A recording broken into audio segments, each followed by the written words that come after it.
Hi, good afternoon, everyone. Welcome all the attendees once again to the third part of the PARA webinar PRRT series.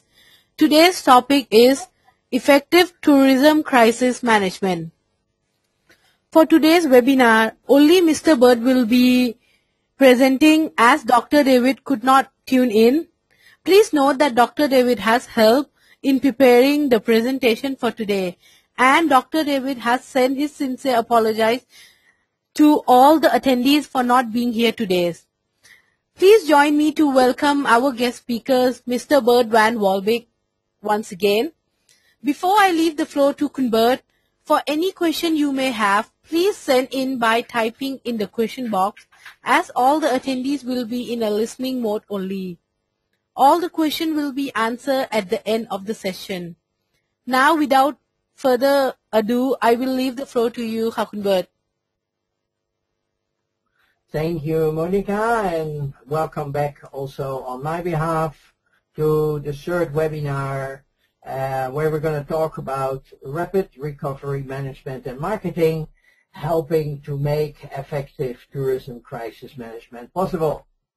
All this is on behalf of the PATA Rapid Response Task Force, which is responsible for these activities, and I will talk more about that at the end of today's presentation.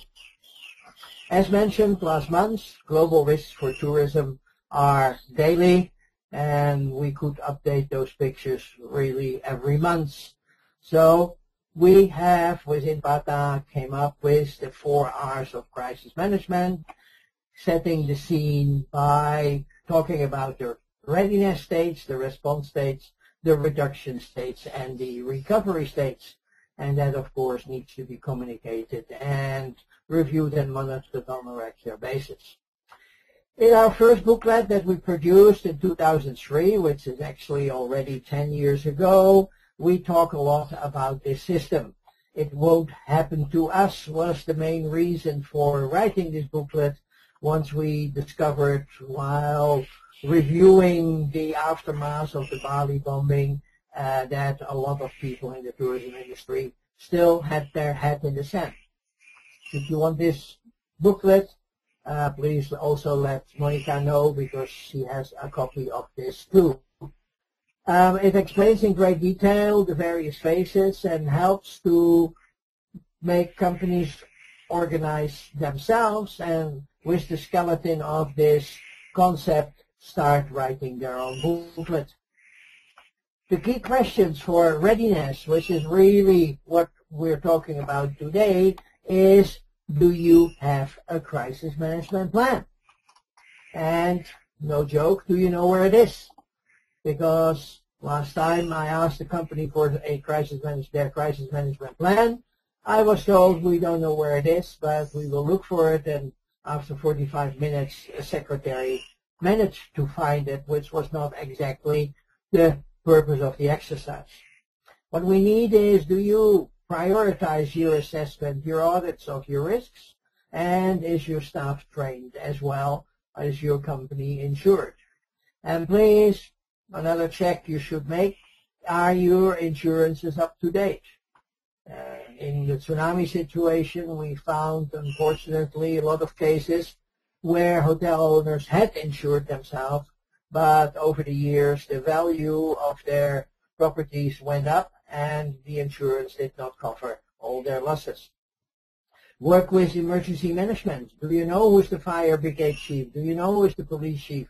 And did you have a chance to meet him in peace? Because once the crisis is on, he or she won't have much time. And last but not least, is your critical data protected? These are questions that you should ask, and please do not feel confident that you have a backup system in the same building as your main server is. You will need to find an off-site location to make sure that even if whatever happens, you can get back to your critical data. Good locations is becoming more and more important, and these days building officials are looking more and more about the safe location of hotels. You can see here some hotels that were a few meters above sea level, but also at the bottom, you can see some hotels that are basically on sea level, and a tsunami of only 1 or 2 meters alone would already create a lot of damage. So we need to look at safe locations. You can see from those pictures, you all know and remember the story of the Sendai Airport, an airport that is on sea level, and when the tsunami came into there, even planes were moved hundreds of meters that way. So we have to look at safety of the sites. We have to look at building inland and higher up and adapt our infrastructures accordingly. But it's important that you have evacuation procedures, escape routes and rescues, and not only have them, but also rehearse them on a regular basis with your staff, and from time to time you might even want to include your guests too, so they can see the efforts you are doing. Main transport lanes to and above the sea level. Can we reach the hotels, the offices in case of a flood? And once again, we have seen that in Bangkok. So zoning becoming more and more important. Signs like this should be more and more visible. Fire exits, exits for tsunami, all these kind of signs should be not the smallest and the corner that it doesn't influence the view or anything else. They should be visible clearly. So a lot of information available about crisis management. And again, there's a lot on the internet, like the tourism risk management from the APEC organization, which you can download from their website and actually have it in various different languages. Travel, tourism, hospitality, event planning. Many more courses are now including crisis management. And the International Organization for Migration, for instance, has a fantastic data protection manual, which you can download right from their website. We also have to learn how to handle crisis. Famous actor Alvin Baldwin got kicked out of a plane of North American Airlines while he refused to stop playing on his mobile phone, and lost a lot of face, and then with a performance which is funny at that one way and sad at the other side, which you can see on YouTube, tried to regain face, which I think up to a certain extent he managed to do so. So we need drills, we need scenarios, and these days there are even simulation games. I'm not saying that this is the perfect way to go, but as you can see, we're going further and further into also playing these kind of games. So tourism security cycle, the key to success in effective tourism crisis management, looking at the various factors and the various stakeholders involved, from the airlines to the transportation to the transfer people, of course the accommodation people and the upground and tourism attractions all need a certain safety and security. And as you can see, and as you probably see yourself when you travel, a lot has been done over the last couple of years. And here is something that's being developed at the moment by IATA, where you can walk through those gates and will be scanned automatically, so that all the other scans that you see above there are less necessary and again will be done. So we're getting better, and this of course will be a much faster system too. Security in hotels is improving considerably, and most hotels now have their CCTV systems in place and can help there and be on site and see what's happening in their hotel, so you can again feel more safer that way. Tourism polices in various destinations are becoming a more and more powerful organization. The Thai Tourism Police is definitely working very hard, and its image is improving considerably, and their successes slowly but surely are coming. We know we run risks in the tourism, and there's nothing we can, there's no way we can stop it, but there are things we can do about it. We can be prepared much better for national disasters. Of course, we are always all aware about the environmental threats. Crime, safety, security is becoming more and more important, unfortunately, in many destinations. That is becoming a factor that is changing and is getting more attention, both in a negative sense, more publicity, but also more attention by the various entities that are in charge of that. Economic issues, the EU situation, all these kind of things have an impact on tourism. And last but not least, again, I want to repeat that one more time, the data loss that can have a huge impact on economic issues too, and of course on the safety and security of your customers. As shown already last week too, here are very specific reasons for tourism organizations. Most of them might not be applied for you or applied to you, but they're all things that if you read through this list, and again you will get a copy of this presentation, you can make this a checklist and discuss with your various colleagues, peers, bosses, what to be done in the various cases. Safety and security is the number one at the moment.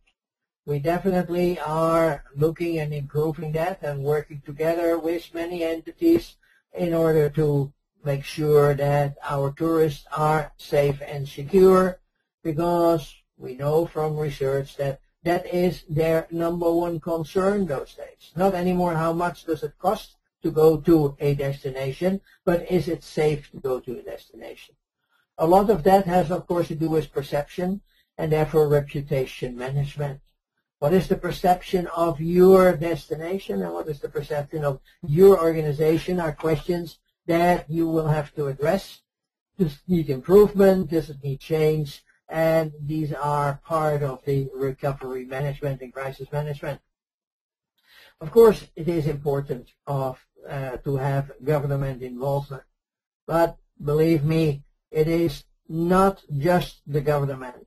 It is not anymore a situation where the stakeholders in a destination can say, this is not my job, this is something the government, the police, the fire brigade, and everybody else have to do. No, you have to take a certain interest and a certain participation in those efforts so that you can really work together in keeping your customers safe. That means preparedness, knowing your risks and knowing your hazards. Do you really know them? Not long ago, I was attending a department head meeting of a hotel, and we did a brainstorm on risks and hazards. And the general manager expected 40 to 50 risks and hazards, and after a 20 minutes brainstorm, we had more than 100 risks and hazards that could impact the operation of that specific hotel. So I really urge you to do something like this in your organization too. It won't take more than 30 minutes, but you will get an eye-opener because there's a lot more things that you thought won't happen to you that are potential possibilities and threats. Anticipate problem is what? And it's also a good exercise for your staff because they start realizing that perhaps they should anticipate the challenges, the problems that they are facing too, and work together with that situation. And last but not least, it will help you to get your staff better prepared, enhance the staff awareness, so that your staff already has their eyes open and looks at urgent situations. For me, the perfect example is the left luggage in the airport or somewhere in the airport, or luggage without anybody in the hotel. At the airport, when they find luggage like that, it's a major security exercise, and with the bomb exploits and everything else. If a thing like this would happen in a hotel, somebody would call the bellboy and tell the bellboy to take the piece of luggage into whatever luggage storage they have. I hope that this will go on safely, but of course the risk is right there too. So reduction is what we need, based on looking at your crisis in a context. Probably the example I just gave you in the content and in the context, the chances will be relatively small that this will happen. But we should think about that. And we should let our customers know, our guests know also, that there are certain things that we have to be careful about. Be careful about untrusty guides. Be careful about all kinds of scams that are happening in our different destinations. We should tell people about it and not just hope they will never notice and hope it won't happen to them, but we should alert them, and then I can guarantee you people will be not as naive as we see time and time again, people falling in the traps of those scam makers. What is the wider context? Unfortunately, where many people come, also some not so nice people are around, and masses attract crime. And again, we need to be aware of that. We need to make our customers aware. We need to make our staff aware. And of course, we have to work with the authorities to create an open eye for that too. Day-to-day activities like contingency management will help you to do that. Do a pastel analysis of your environment. What are the challenges politically, economically, social, technological, environmental, and legal of you running your business? And what are the chances of getting certain risks and certain potential disasters avoided accordingly?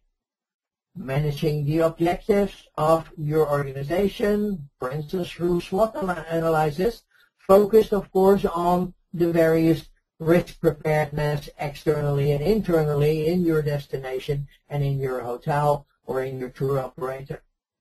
Once again, I keep coming back to data backup. I've seen so many people crying because we didn't have a backup, and making sure there's always a plan B. Once upon a time, I worked for a hotel general manager, and he always asked me, what is your plan B if this or that strategy is not working? So try to have your staff think about plans B too. And once again, insurance.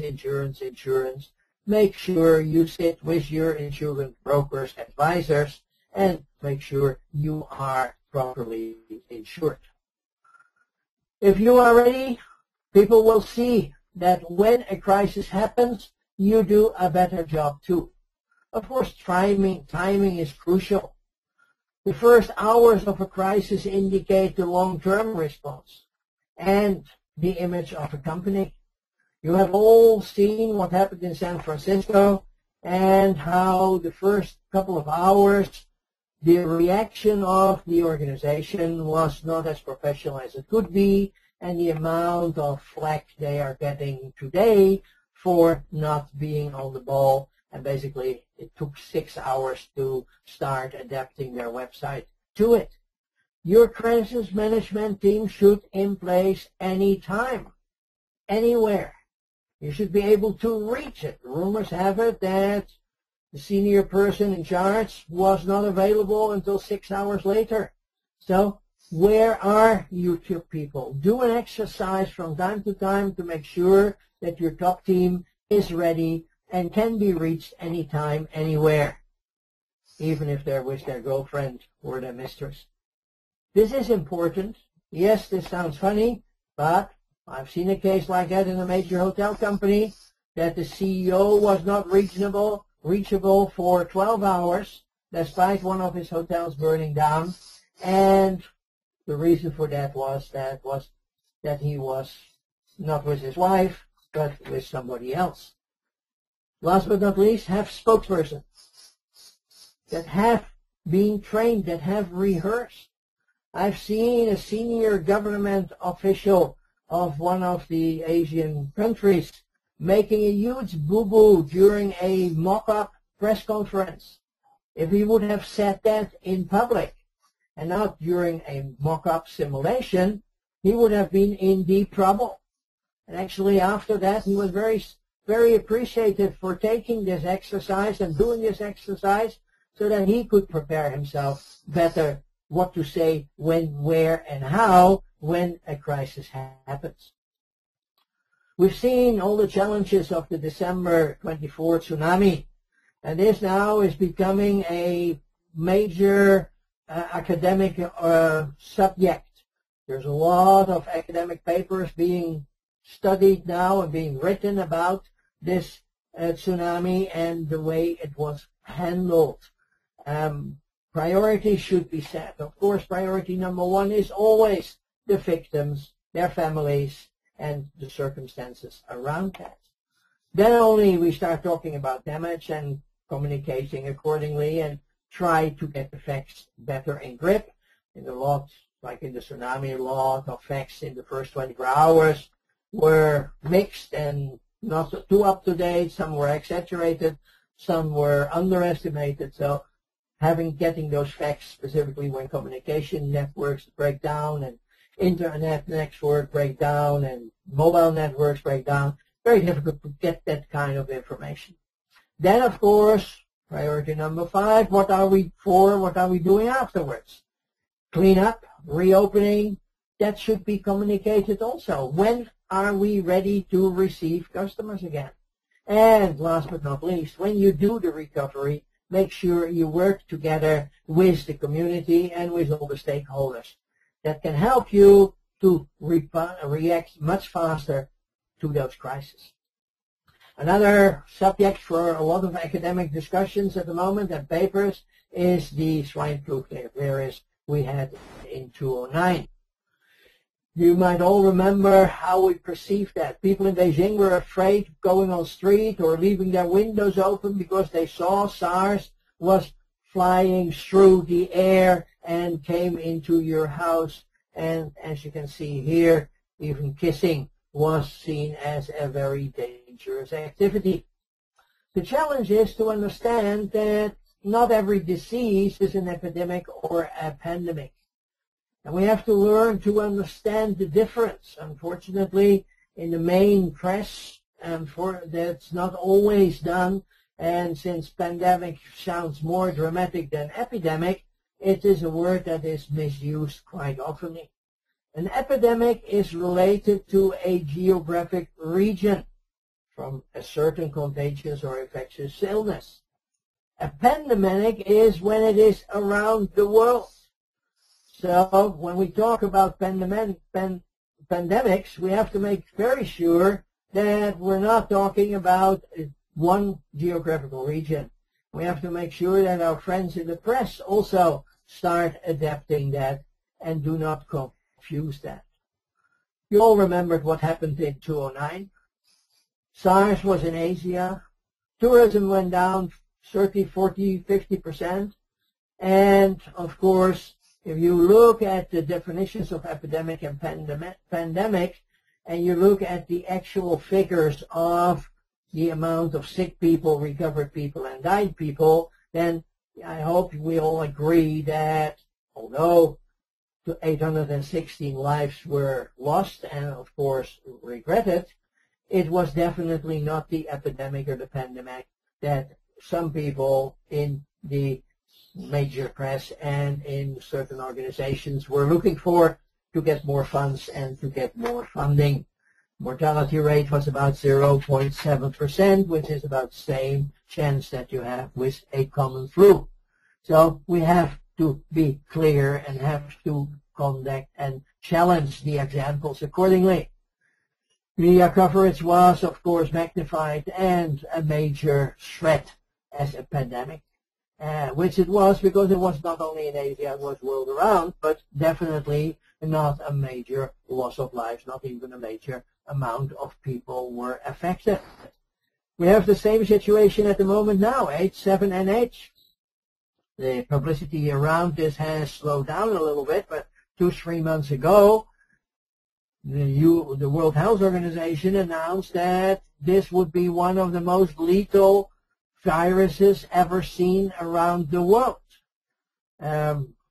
Since the beginning of this year, we have reported 110 cases, and sadly, of course, 23 people died, again, under circumstances that are not only related to the virus, but quite often other health factors of these people playing a role too.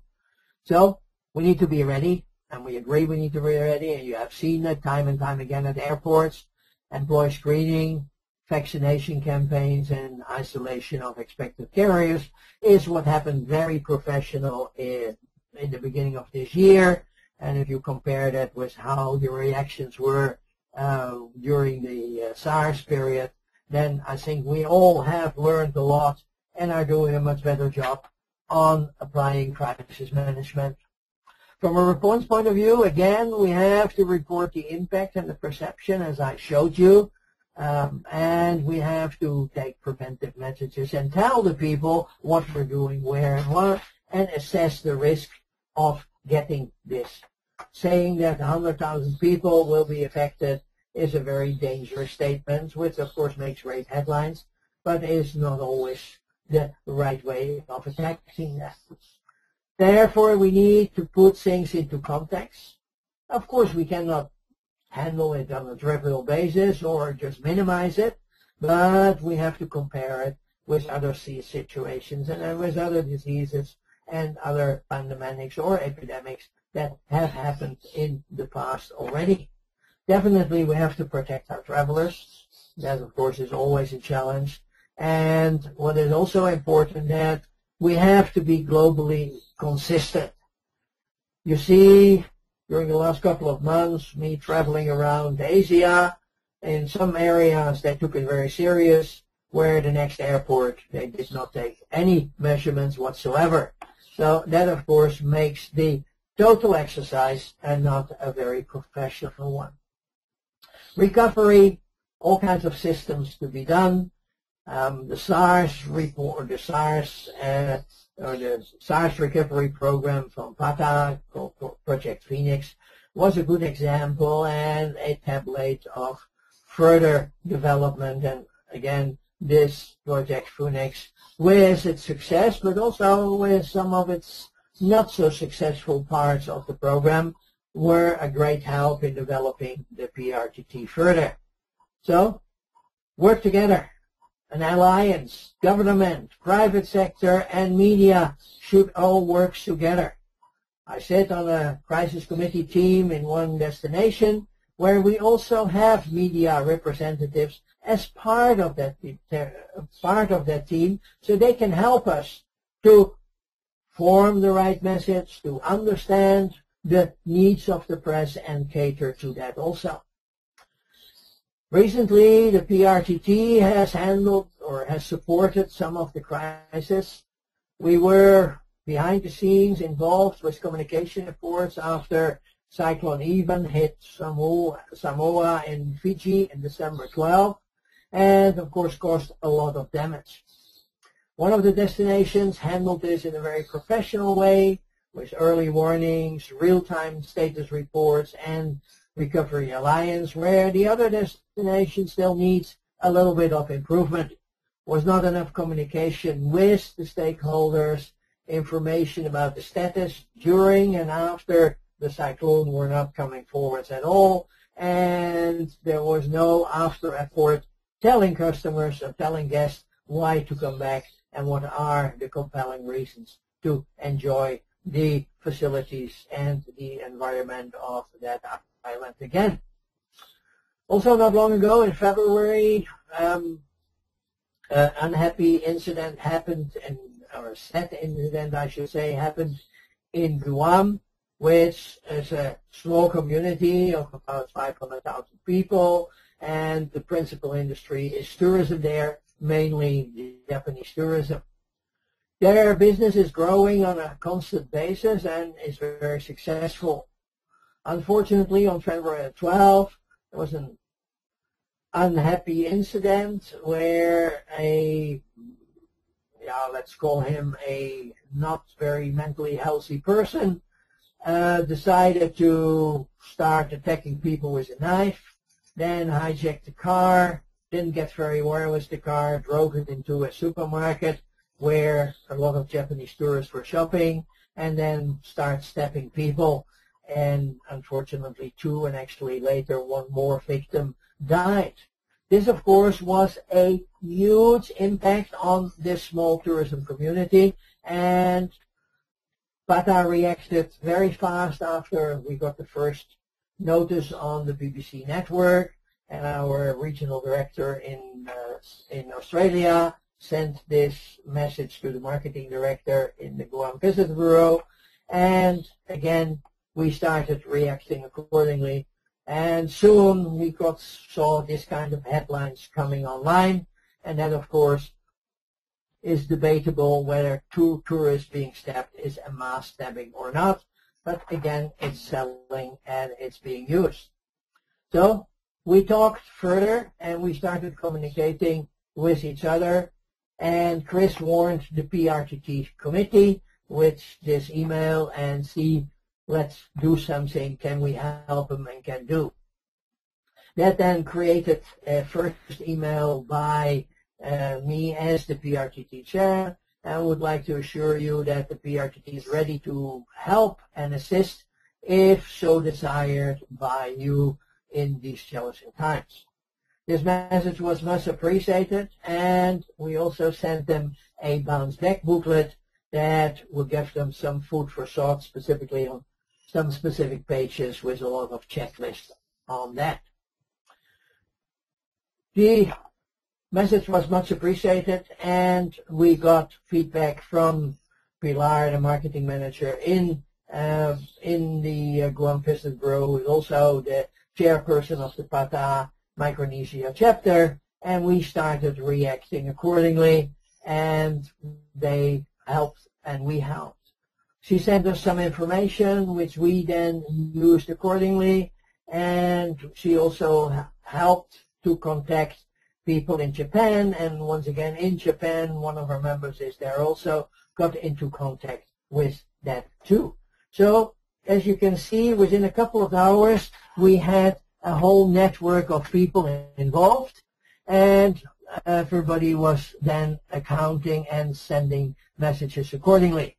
We also decided not to go too big onto the PATA website itself, pata.org, because we had noticed already that this sad incident had not much coverage in Europe or even in Australia, and we didn't want to blow it even more out of proportion, and we handled it on a soft-sell way. We did mention it on the news at PATA, but only as the second one, and we linked that to a speech by the governor of Guam, and his statement was a very professional one and was being used accordingly to spread to our members in the region, mainly in Asia Pacific, as what is the real situation there. Thanks to all this crisis did not become a major crisis, and very soon it was able to look at the sad side of the story, but at the other end also to look and start debriefing this, and this kind of debriefing checklist was then also provided to the Guam people to make sure that they can improve on the future. And last but not least, how can we use this event to improve the infrastructure, etc., etc. We always say every crisis is an opportunity, and we looked for opportunities here. We got much appreciation from the Guam Visitor Bureau, and again, slowly but surely, the destination was able to start accepting the sad facts and going back to normal after farewell ceremonies, as well as a lot of religious services. So, be ready. This can happen to you tomorrow too, is one of the PATA messages that we keep hammering on, and I know it sounds very pessimistic, but we'd like you to look at those 10 commandments and start implementing them accordingly. As I assume all of you can read, again, I will not go step by step to that. Of course, the most important is that you have an alliance. But if you wait until the crisis has happened and then start an alliance, there is a good chance that you will not be very effective, because that will take a few days to get organized. So do this before. Have it planned and have it organized. And again, get everybody involved. National, state, provincial, local, whatever it is need. Plan your responses, because timing is everything.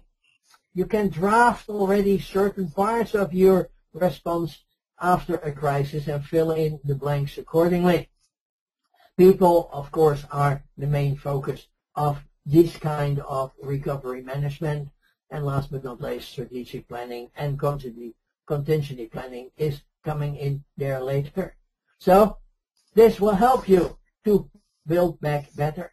Building back better, a lot of ideas are around. You can find them on the internet. You can find them in this kind of presentations. You can find it in the Bounce Back book. Crucial is that we learn from our mistakes. And if I see how crises are being handled in Thailand these days, we have learned a lot from our mistakes.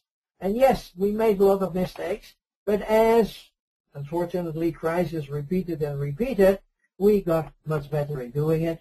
And the last crisis, the flood crisis, we were able to bounce back within a couple of months after that. Also, because of business and destination marketing getting more sophisticated, and of course safety and security doing that too. Tactical issues, post-crisis, isolation. Try to place the problem in context. Flooding in the north of Bangkok didn't mean that the whole of Thailand was flooded. But of course that sounds much easier. Asia had SARS. There were some small parts of Asia had SARS. Thailand did not have SARS. The only SARS cases in Thailand were people that came from other places to Thailand, and business went down 50% because we, at that stage, did not put the problem, and in this case, the understanding of the location of Thailand versus the other destinations into a real context. Working and reputation is what it is all about, and of course, working on your right type of customers to come back. Your stalwarts, people that keep banking, keep coming back, the repeat customers. The people that really wants to have certain distinctions, certain selection, are the ones that are probably more ready to bounce back than anybody else. And of course, by push and pull marketing and the right timing, these are the efforts. We did a big recovery brainstorm a few weeks after the major earthquake in Chengdu in 2008. And of course, we wrote the plan already, but it took 6 months before we could implement, because the timing would not have been right to tell 6 weeks after the earthquake, come back to Sichuan, come back to Chengdu. Nothing has happened. That was too much, and it took some time to start redoing that. Avoiding the post-crisis recovery trap. Trap number 1, number 2, number 10, financial striptease. Once the crisis is over, we drop our pants, we lower our rates, and we sink the tourists coming back. Unfortunately, time and time again, and we can prove you that from many case studies, that does not happen. And even if people come back, it is quite often the people that react on the lower rates and do not have the budgets to use the facilities of the hotels, use the facilities, and instead of using the minibar, they run across the street and buy a Coca-Cola there. So stop stripping your prices. It is so difficult to get your prices up afterwards again. Focus on value added instead of giving discounts. Value added is easier to take away, but raising the rates is always a difficult situation. So, perception. How do we perceive those crises? I talked about 8, 7, and 9 already. We see political unrest every day on television. Bangkok, Athens, Cairo, Istanbul. They are perceived as affecting the complete country. But The other end, there's a big distance between Istanbul and the south of Turkey, where the tourists are mainly. Cairo, I understand, in Egypt, business in Hurghada and business in Sharm el-Sheikh is still going on. After all, it's about 600 kilometers away from where the crisis is. Of course, we have to fight the if it bleeds, it leads situation too. Tabloids like good headlines, and that will then help them to sell more newspapers. We see the impact of the Middle East conflict everywhere. People and perceptions are changing. Middle East business is down in Asia, for instance. And of course, business into the Middle East is considerably suffering also. So again, perception influences reputation. And that's where we have to focus our efforts on. That's where you have to work together with everybody. With the news media, with the blog sites, with the websites, with the trade press, with the advisories, and of course, a factor that's becoming more and more important, word of mouth and opinions. Everybody telling everybody. So all these people can help to enhance or to reduce the perception of a destination. What we're trying to do, again, in the PATA Bounce Back booklet is to talk to people about the various key themes of recovery. Business continuity, rehabilitation, normalization, and then expansion. Human resources, what are you doing? Can you train your staff while you're in a crisis, or do you send them home? And then, of course, learning from our mistakes, following up with the victims, and updating crisis management plan so that next time we can bounce back a bit faster. The 10 elements that you can find on page 25 of the Bounce Back booklet are very simple and clear. What are your recovery objectives? When do you want to achieve it? Can you prioritize your target markets? Opinion leaders involved? Can you get testimonials and offer sustainable incentives? Again, sustainable, not cheap incentives. Can we bring some people that have clout in their market? That can be sports people, that can be artists, that can be all kind of people. Of course, be positive in your communication. Don't tell any stories because, again, thanks to the internet, it will be discovered very much. See who can support you. Rebuild and develop the infrastructure as soon as you can. And realize that recovery is not something you can do on your own. You need all the stakeholders. You need your staff. And up to a certain extent, you even need your guests to communicate and monitor and then review the process accordingly. So, in the booklet, we talk about the 10-step process of marketing recovery. Making the recovery as big story as the crisis itself is, of course, easier said than done, but if a certain amount of efforts are being made, you can see that the recovery is a good story too. It's a positive story, it's a people story, and there's a lot of newspapers that are interested in the people side of a crisis too. That will give you the positive perception and the feeling that a destination is back on track, and sometimes it even has improved itself, which is really what recovery are doing. So the 10 steps is our first, your prime recovery management. We're open for business again, and tourists are welcome are the certain messages that should go out as soon as you can. Solidarity message from people that have been or are already in your destination can support and give it a little bit more of an unbiased impression. Then what are the real facts? What is and what isn't being able to enjoy from the destination? What are the positives part of it? And what are the benefits of visiting your destination, your organization now, and the improvements that are being done? Working with Alliance, joint arrangements, promotions together, the airlines, the tour operators, the rental car people, all coming to work together on recovery, coming up with the value-added incentives, and making sure that joint ventures are taking place and are moving very fast. The fourth step we recommend is restoring confidence in a key source market. Working with everybody in these markets, familiarization trips, briefing people, going over there, making sales calls, making promotions. Very effective way we did in Egypt after the first wall crisis. We took a plane and with the Ministry of Tourism and 20 stakeholders, we traveled all around Europe in 2.5 weeks to tell the people we're back to normal. Please come back and enjoy our destination again. Another factor that is not always done very effectively are flexible and cancellation and postponement conditions. Don't try to be tough on your customers in a situation like that.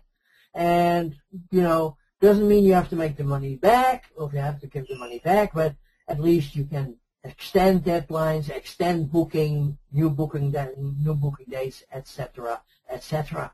That shows that you care, and then your customers will accept that accordingly. Marketing modules, very, very case studies. The group in Fiji doing a very good job. The Prata project of Phoenix was a good example. And as I already mentioned, the Tourism Authority in Thailand, in the meantime, can give you a lot of advice and is willing to share that advice with other destinations after all the excitement we had over the last couple of years here in Bangkok.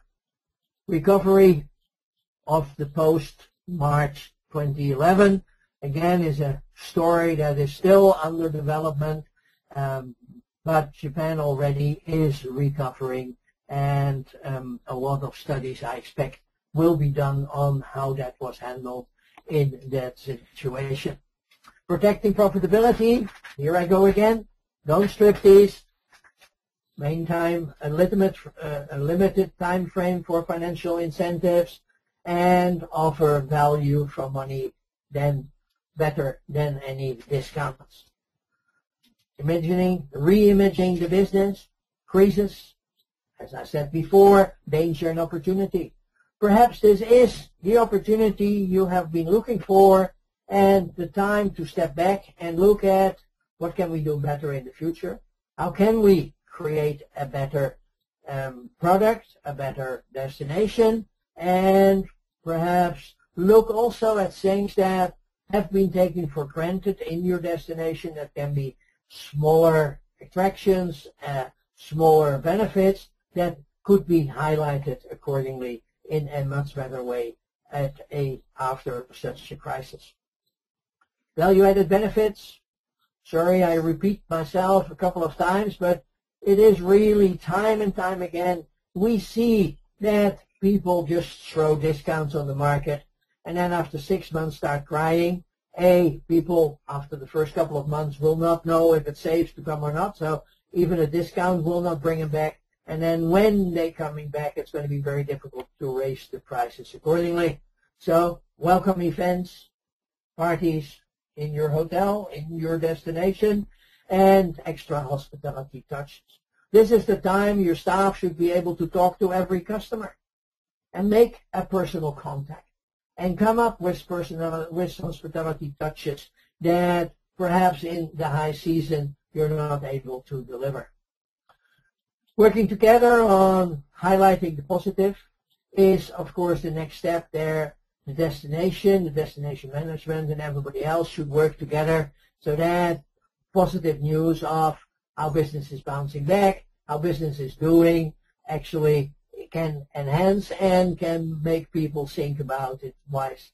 I just read in one of the newsletters that business to Hurghada and Sharm el-Sheikh is still up to a good level, and that many, many Europeans do not or did not cancel their trips to Egypt, and took longer periods into those two coastal destinations because they feel free, they feel safe there, and the feedback from those destinations is a very positive, safe image, which apparently a lot of buyers are accepting.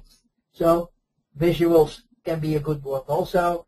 During the last flood crisis, we had a lot of interviews with people tourists here in town, put them onto YouTube, and of course the TAT website, and let them tell that Bangkok was a safe destination instead of we, the stakeholders, saying that.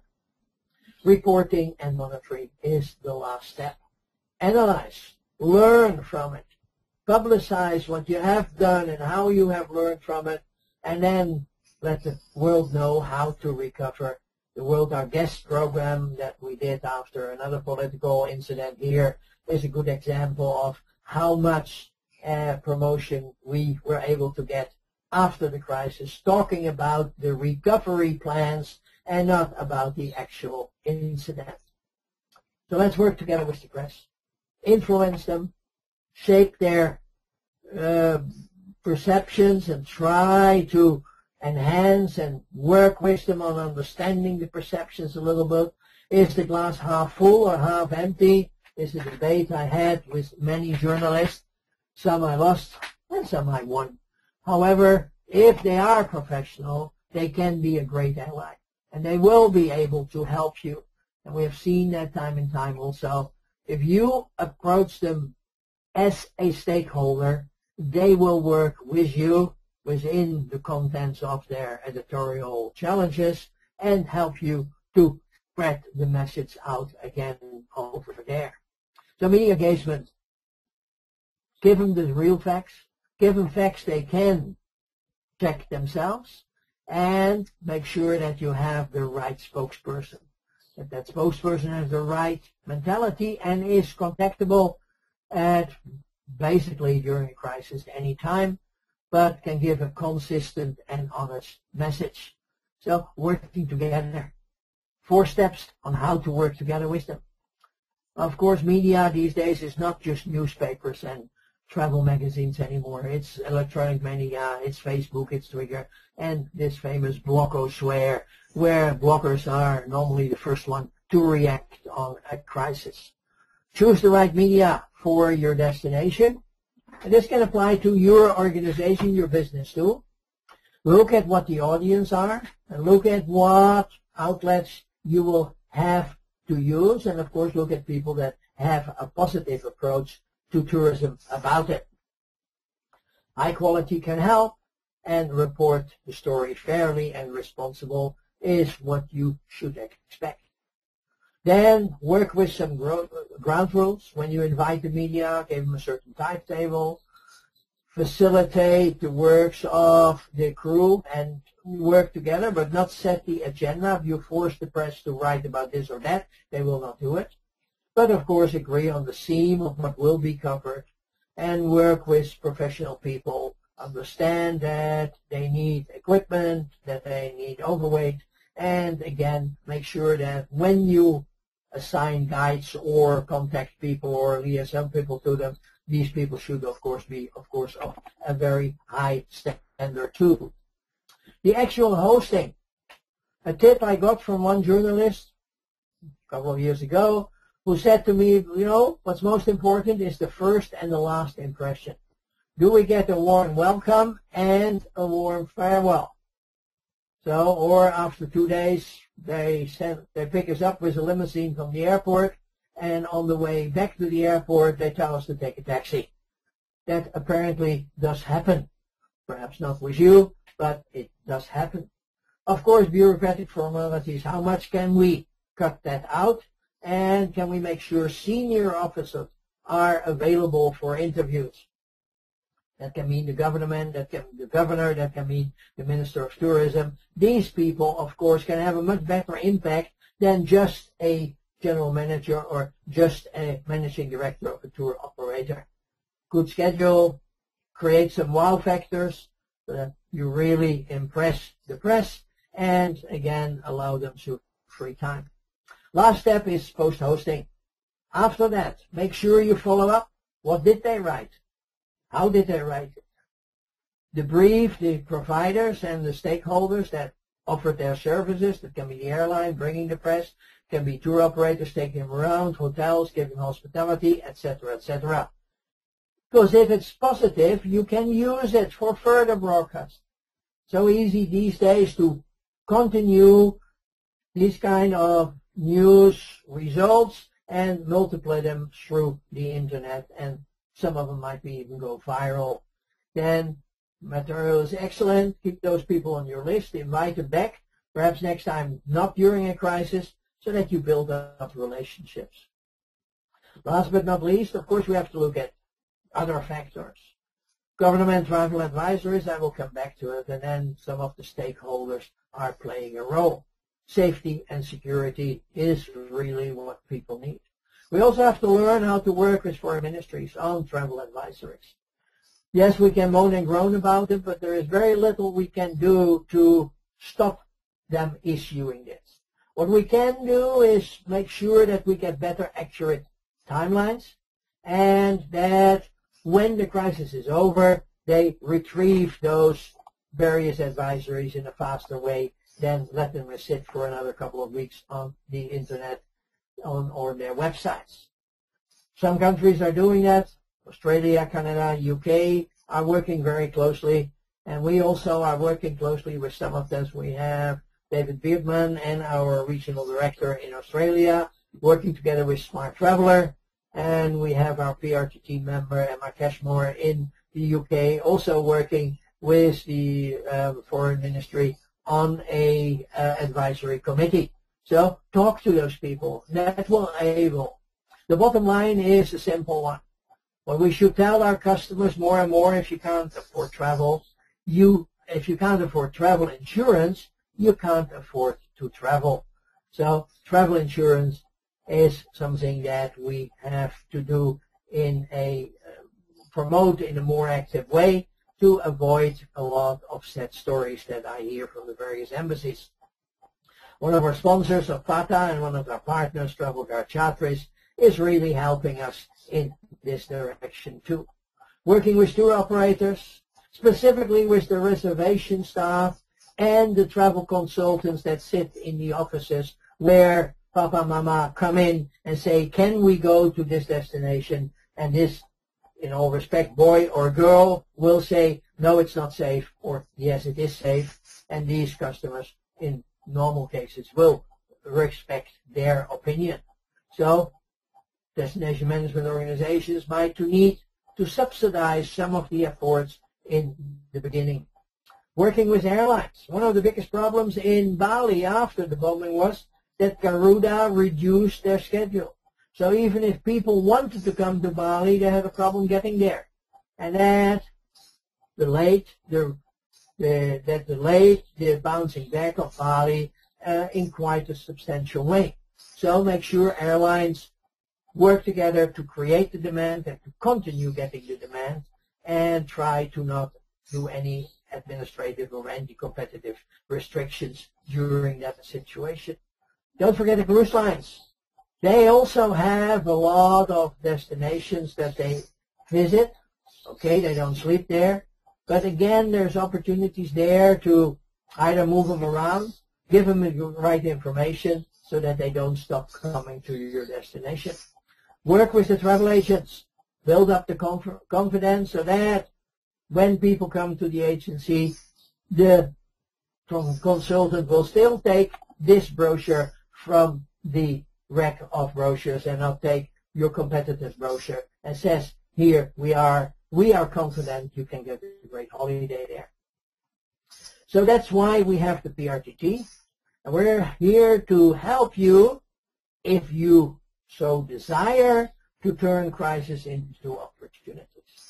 We started this in Beijing 2 years ago during PATA's 60th anniversary, and Bill Calderwood, who was then the interim CEO, worked very hard to get this committee going and gave me the challenge to start running this. We talked in Beijing about restoring confidence, reducing economic impact, changing erroneous perceptions, and correct those perceptions accordingly. Then sought after assistance. Again, you have to ask us to help you. We're not coming in. And assist our members to speed up, minimize the impact, assist their stakeholders. And we are presently also working together with people like the UNWTO, WTTC, to get a system working that can cover nationwide. So here is the Rapid Response Task Force. As you can see, we are well equipped and ready to roll. We have members around the world. And that's one of the reasons why we did that. So whenever a crisis is happening around the world, one of us is awake and can then alert the others accordingly. And that's the purpose of the exercise. We can reach each other and everybody can find each other and make sure that we can activate, and then depending on the situation we can make another call, another Skype meeting. This whole system, PRTT, was developed without any face-to-face meeting. This was all developed through cooperation on Skype, through working together, and we still have some Skype meetings on a regular basis. Last couple of weeks, not so much, but that is a good sign because no news means no crisis. We have an activation procedure where everybody knows exactly what to do and how to change and how to work accordingly. And we have clear objectives of the task force, being proactive and reactive. Proactive, what you're listening to, is one of the results of the proactivity, and reactive is something I hope you never need. But if you need there, we have those three guys you see in the corner ready to help you, ready to develop a program, an emergency management contact list. So the bottom line is every crisis has its opportunity. So look at the opportunity. We talked about the 10-step process in recovery marketing, and we talked about the 4-step process in working together in recovery activities with the press. The bottom line should be we still should be ready to expect the unexpected. And the more we think about it and the more you implement some of the points that we put in the bounce back booklet, the better you will be able to react. Don't forget, every risk can become a crisis. And if you don't know how to handle the crisis, it can become a disaster. So please work on that. See the opportunity. Don't see the danger. Don't be a pessimist. Be an optimist. And jump in this window of opportunity and make sure that if you do so, you will be successful. If you don't, you might be eaten alive, and it's going to be a die we thought it wouldn't happen to us too. So I hope that this will help you a little bit to understand how this works and how we can do a lot of proactivity in getting more effective in our tourism crisis management. And that is basically all we have to say at the moment. We hope this will help you a little bit and give you some food for thought to be prepared to bounce back. And of course I pray that you will never need the preparedness, but unfortunately there will always be another crisis. So be prepared. Expect the unexpected and be ready to bounce back. That's all, folks. And now back to you, Monica. Thank you so much, Kakunbert. So now is the question and answer time, Q&A. Let me repeat again that for any question you may have, please send in by typing in the question box. We haven't received any question yet, Hakunbert. We just got like 2 requests for the book. Okay. So I'll just send them the link for them. And would you like to add anything, Kunbert? No, let's do it in the military way. Questions, no questions. Thank you very much. Okay. For any question later, you can just send in to us at webinar@para.org and we will answer to your query. Thank you so much, Kakunbert. Wrapping up today's session, I would like to thank you and all the attendees.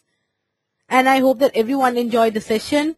Now we look forward to welcome you all again on the 14th of August on the part 4 under the topic Crisis and Recovery, including Model Post-Tsunami Recovery. Till then, have a good day, everyone. Thank you so much. Thank you so much, and bye-bye, and hope to hear from some of the participants. Sure. Me too.